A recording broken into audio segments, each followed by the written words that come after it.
घटना आहे विदर्भा वर्धा जिल्ह्यातील एका टोकावरचं छोटंसं गाव. तिथं शेती, शिवार, दुपारी पाखरांचा किलबिलाट आणि रात्री दगडी रस्त्यांवर पसरलेलं काळोखाचं साम्राज्य. या गावातलीच एक मुलगी रेखा. रेखा दिसायला सावळी पण डोळ्यात एक वेगळाच तेज. अभ्यासात ती हुशार पण परिस्थिती गरीब.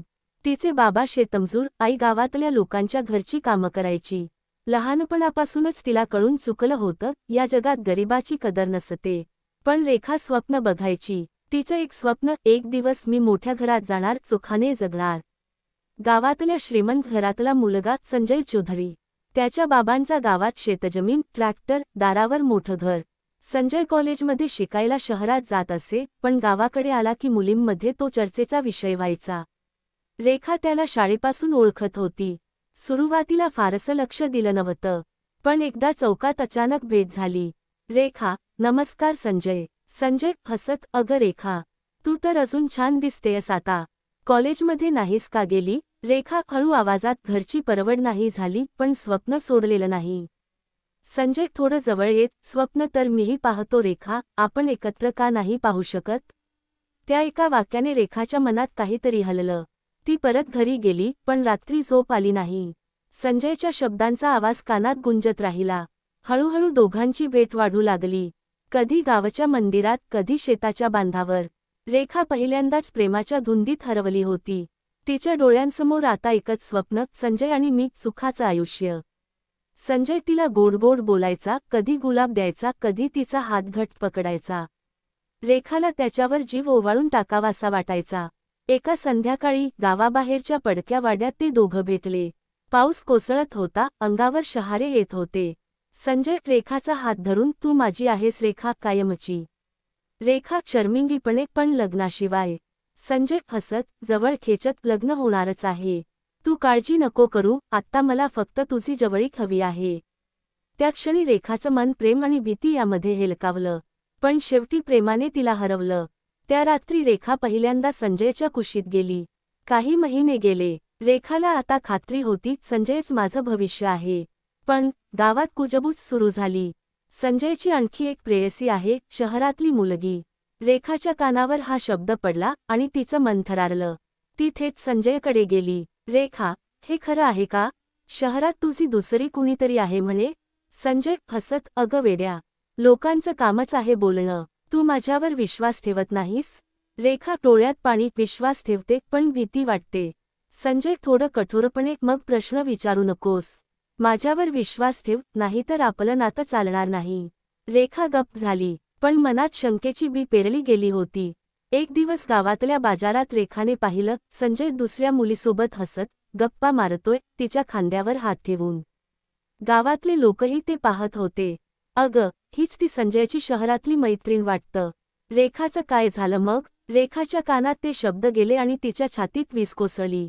तिने संजयला चौकात थांबवलं. रेखा रागाने, हे काय चाललंय संजय? माझ्या डोळ्यासमोर दुसरी मुलगी? संजय उपहासाने, अगं, माझं आयुष्य आहे ते. तुला काय अधिकार आहे विचारायचा? रेखा तडफडत, मी तुला सगळं दिलंय संजय. माझं प्रेम, माझं शरीर, आणि तू मला असं धोका देतोस? संजय थंड हसत, लोकांसमोर, रेखा, तू मला जरा जास्तच समजून बसली आहेस बहुतेक. माझं लग्न मी कुणाशी करू, हे माझं काम आहे. तुला वाटलं होतं तूच माझं भविष्य आहेस? मूर्ख आहेस तू. लोक तिच्या मागे कुजबुजत. अगं, संजयने तर तिला फसवलं, हिचं आयुष्य बुडालं. प्रेमासाठी शरीर दिलं आणि आता गावभर अपमान. रेखाला वाटत होतं, मी जिवंतपणी मेली. पण त्या अपमानाने तिचं आयुष्य बदलून टाकलं. रेखाच्या डोळ्यात प्रेमाऐवजी आता क्रोध आणि सूड होता. संजयने मला फसवलंय, आता त्याला फसवून संपवलं पाहिजे. रेखाला तिच्या वेदनेत एक माणूस आधार द्यायला पुढे आला, अमोल. अमोल गावातच राहायचा, पण त्याचा स्वभाव धाडसी, थोडा बंडखोर. तो नेहमी रेखाला पाहून हळूच हसायचा, पण कधी बोलण्याची हिंमत केली नव्हती. एकदा रेखा डोळ्यात पाणी घेऊन विहिरीजवळ बसली होती. अमोल आला. अमोल, रेखा, तुला संजयने खूप दुखावलंय, मला सगळं माहिती आहे. रेखा डोळ्यात राग, त्याचं काहीतरी केलं पाहिजे. अमोल, नाहीतर मी जगणार नाही. अमोल थोडं जवळ येत, मी आहे ना तुझ्यासोबत. तू सांग, मी त्याला धडा शिकवीन. रेखा गंभीर स्वरात, धडा नाही, संपवायचंय मला त्याला. जसा त्याने माझं आयुष्य उद्ध्वस्त केलं, तसंच त्याचं जीवन संपवायचंय. अमोल त्या क्षणी थोडा दचकलाच, पण रेखाच्या डोळ्यातील द्वेषाचा ज्वालामुखी पाहून त्याने मान हलवली. रेखाने अमोलसोबत योजना आखायला सुरुवात केली. संजयला भेटायला बोलवायचं, प्रेमाचा बहाणा करून त्याला फसवायचं. ठिकाण निवडलं गावाबाहेरचं जुनं शिवार, जिथं कुणी फिरकत नाही. तिथे आधीपासून खड्डा खणायचा 6 फूट खोल. संजयला तिथं बोलावून चाकूने वार करायचा. तो मेला नसेल तरी जिवंत गाडायचं. रेखाच्या मनात आता भय नाही, फक्त सुडाची आग. एका रात्री अमोल आणि रेखा दोघंही गावाबाहेर गेले. शेताच्या कडेला एका झुडपाजवळ त्यांनी फावड्यानं खड्डा खणायला सुरुवात केली. अंधार, चंद्रप्रकाश आणि त्यांचं दमलेलं श्वास. रेखा फावड्याचा घाम पुसत इथंच त्याला गाडायचंय. या खड्ड्यातच त्याची कबर होईल. अमोल दमून, रेखा तू खात्री आहेस ना? हा गुन्हा आहे, आयुष्यभर तुरुंगात जावं लागू शकतं. रेखा थंड स्वरात, मी आधीच मेली अमोल, आता फक्त त्याचा मृत्यूच मला जिवंत करेल. दुसऱ्या दिवशी रेखाने संजयला फोन केला. आवाजात कोमलता आणली. रेखा, संजय, मला तुझ्याशी शेवटचं एकदा बोलायचंय. तू माझा आहेस की नाही हे जाणून घ्यायचंय. गावाबाहेरच्या शिवारात ये रात्री. संजय, हसत, वेडी आहेस तू? पण चालेल, भेटूया.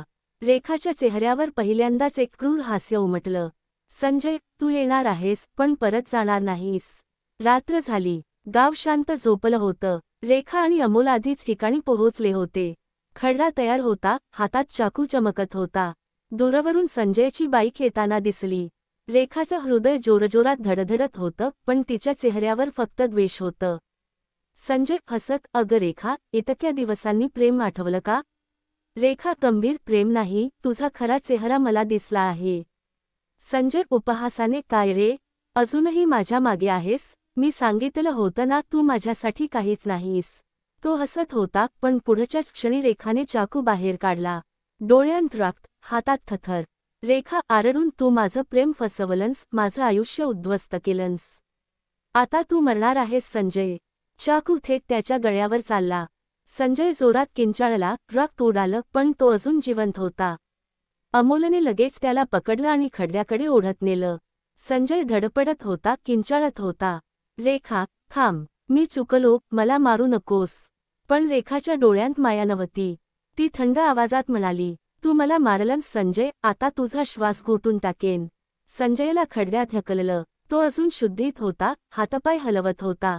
अमोल आणि रेखा फावड्याने माती टाकू लागले. संजयच्या तोंडून आरडाओरडा होत होता. रेखा, मला माफ कर. मी लग्न करीन तुझ्याशी, मला वाचव.